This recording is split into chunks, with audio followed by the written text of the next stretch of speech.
Bienvenue dans ce podcast Éveil pour la vie. Dans cet espace d'exploration et de partage, un voyage au cœur de l'éveil des consciences.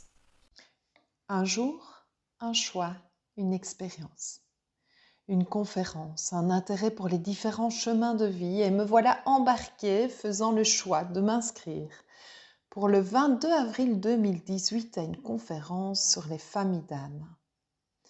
À l'écoute des partages et des retours de plusieurs personnes qui s'y sont rendues, je me suis dit qu'y assister m'aiderait peut-être à accompagner mes 3 garçons au mieux, tenant compte de leurs chemins respectifs.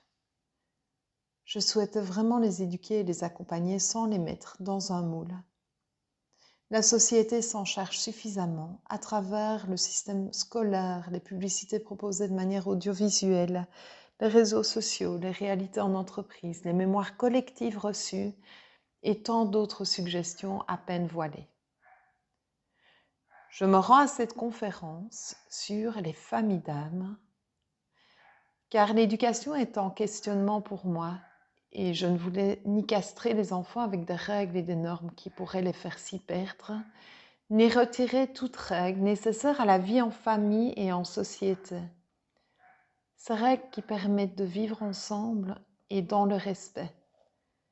Limites nécessaires selon moi afin d'éviter d'en faire des enfants rois.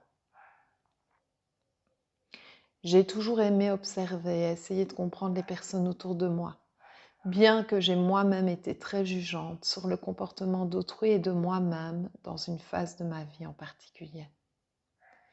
J'ai été encouragée par une forme de morale que je me suis appropriée et que je pensais à l'époque la meilleure qui soit. L'impression de ne pas toujours comprendre la spécificité de chaque individu, le fonctionnement, m'a donné l'envie de m'intéresser à eux, à moi et plus largement à la nature humaine et son fonctionnement qui me passionne depuis longtemps. Mais surtout, je prends la décision de participer à cette conférence car je sens au fond de moi que je dois y être. Vous voyez cette impression intuitive qui est difficile à expliquer. Et donc ce soir du 22 avril 2018, j'écoute et je reçois une théorie expliquant que chaque âme s'incarne sur Terre avec des épreuves bien particulières, une forme de chemin de vie spécifique selon l'âme que l'on incarne. Une vraie première pour moi qui ai toujours vu le bonheur et le chemin comme s'inscrivant dans un principe de causalité. La loi de cause à effet. Tu fais ça, il se passe ça. Tu veux travailler et tu dis bouge-toi pour postuler et tu n'auras pas de souci pour trouver un travail. Tu veux vivre une histoire d'amour, rencontre quelqu'un qui a une perception de la vie plus ou moins similaire à la tienne, vois comment tu ressens ton amour en toi dès le début. C'est vrai que cette perception dépassait déjà le rationnel à l'époque et rend cette personne heureuse et lance-toi. Rends cette personne heureuse, comme si j'étais capable de rendre quelqu'un heureux. La question du bonheur s'est posée plus tard, on va en reparler. Le déterminisme, à ce moment-là, avait une place quasi omniprésente quand je me disais « crée ta vie et mets tout en œuvre pour y parvenir ». J'avais cette perception, agrémentée de tout ce que j'avais reçu à travers l'éducation judéo-chrétienne, comprenant de merveilleuses valeurs, dont l'accueil, dont mes parents faisaient preuve en vivant et participant à la réinsertion sociale notamment. J'ai aussi appris la détermination, soutenue par une phrase souvent entendue, qui aujourd'hui m'accompagne et me fait sourire. « Ne remets pas à demain ce que tu peux faire la veille, Françoise. » Demain, la veille et maintenant. Maintenant, c'est quoi ? Dans cette famille, les taquineries et l'affection ont pris beaucoup de place, étant cadette d'une fratrie de 4 enfants.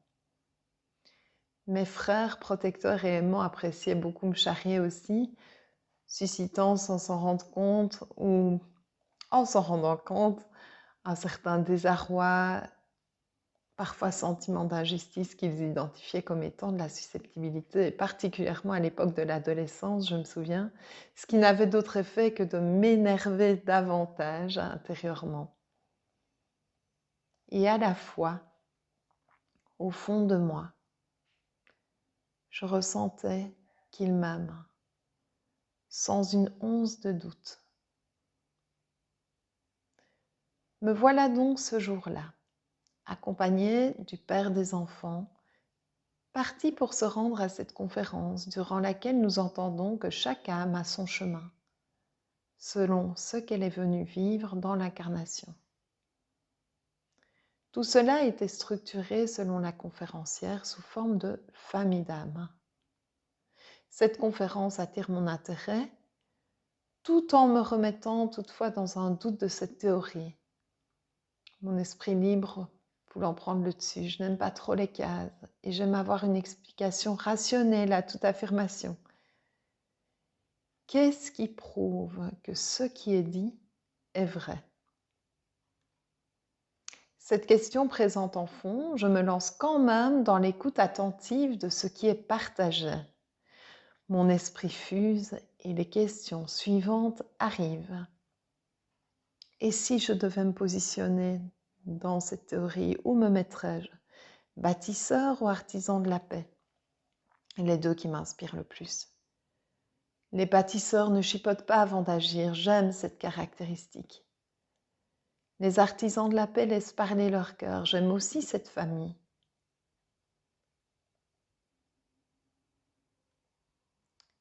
Le père des enfants me fait signe non de la tête, il ne me voit pas dedans. Je ne comprends pas et je cherche à avoir son retour. Avant de poursuivre, je vais vous partager ici un résumé du contenu de cette conférence que vous pourrez retrouver dans le livre « À la découverte des familles d'âmes » de Dominique de Thiers et Bruno Spil.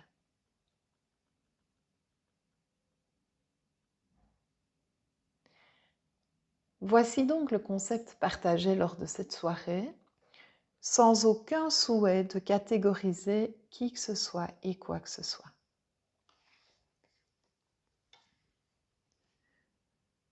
Nous serions tous nés avec une âme dont le chemin nous fait expérimenter certaines blessures, certains challenges de vie directement reliés à notre famille d'âme. Chaque famille mentionnée est présentée comme étant en lien avec un centre énergétique en particulier localisé dans le corps humain, ce que les hindous appellent chakra. Démarrant du bas du corps, le centre racine et le centre énergétique sacré sont l'expérience privilégiée des bâtisseurs. Ces personnes à l'esprit vif et rapide, ayant une capacité de leadership, sont capables de mener à bien un projet dans la matière rapidement. La construction, la famille et la fidélité sont particulièrement importants dans leur quotidien. Une des blessures importantes des bâtisseurs est la trahison. Les difficultés vécues leur donneront souvent l'impression d'être trahis. Ils viennent expérimenter le lien à la matière. Leur dynamisme, leur courage et leur persévérance sont inspirants. Se sentant souvent dans le juste et dans leur droit, ils peuvent parfois penser que l'autre a tort. Leur challenge de vie est d'apprendre à accepter de se laisser porter et soutenir et de co-créer en confiance, tout en écoutant leur intuition instinctive. Les bâtisseurs plutôt reliés au chakra racine, dont la couleur est le rouge, sont plus proches de l'énergie yang, cette énergie d'action, de mouvement et d'action incarnant l'énergie masculine. Les bâtisseurs plutôt reliés au chakra sacré, dont la couleur est l'orange, sont plus proches de l'énergie yin, énergie intuitive, de créativité et d'introspection.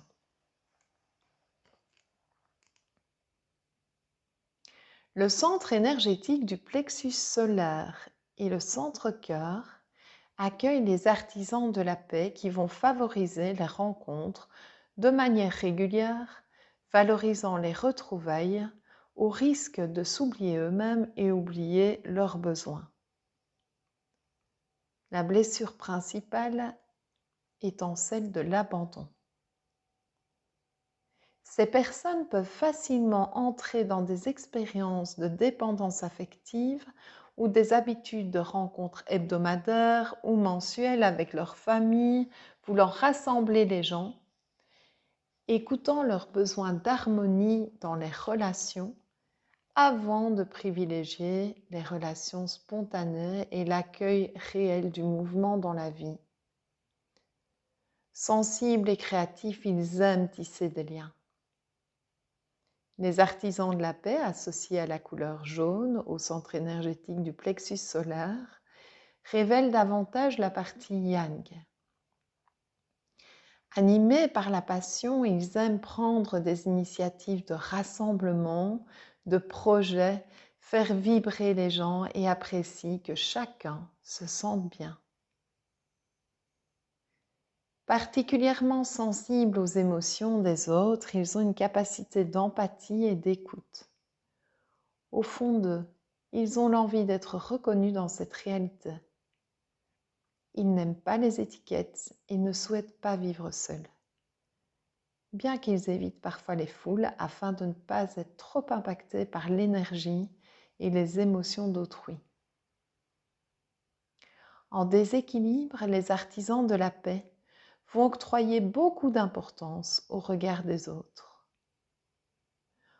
En équilibre interne, ils osent suivre leur chemin d'âme et laisser libre cours à leur créativité. Les artisans de la paix associés à la couleur verte, au centre énergétique du cœur, révèlent davantage la partie yin. Leur affect peut prendre le dessus et les pousser à la question « est-ce qu'on m'aime ?»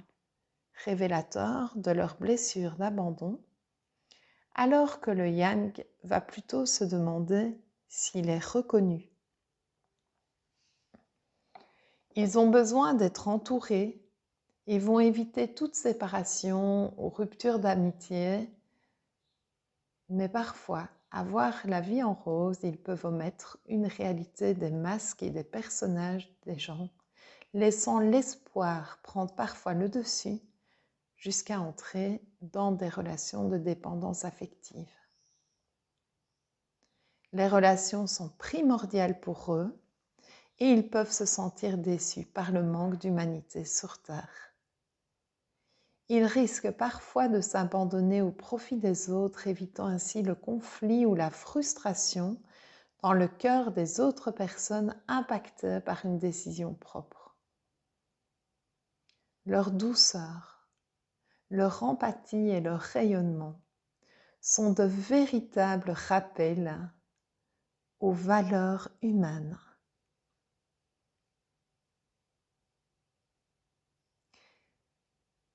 Les autres familles d'âmes seront partagées dans le prochain podcast.